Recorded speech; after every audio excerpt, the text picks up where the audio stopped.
Here we are at example 9 from our 3.1, 3.2 set of notes. We're asked to solve this system of equations. Now, we're not really told to use substitution or elimination methods, so we actually have some bit of a freedom here.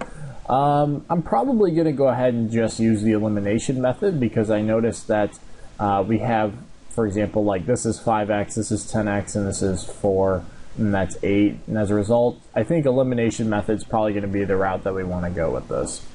So again, that's just purely looking at the numbers and seeing maybe a matchup. Let's go ahead and multiply this one by, if I want to get the, we'll go with the x's to cancel here, I would have to multiply the top one by -2. Because when we do that, we would end up then with -2 times +5 gives us -10x. And that's what I was hoping for. These would match, but one of them's positive and one of them's negative. When we distribute that -2 to the -4y, we end up with positive 8y.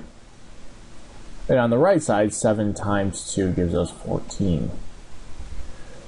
Now when we go ahead and linearly combine these, we notice that our 10x cancels out with our -10x.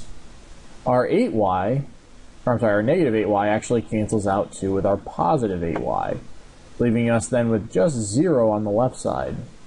On the right, we have 6 plus 14, which just comes out to be 20. Now, unfortunately, 0 is not equal to 20. And as a result, anytime you end up with like a false statement like this, you'll end up with no solution. In other words, we have two lines here.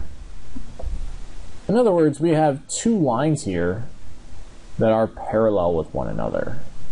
And because they will never cross, they would never have a solution, and that's pretty much where example 9 you'd see that scenario like this false statement. And because of that, there's no solution. But again, that is example 9 from our 3.1, 3.2 set of notes.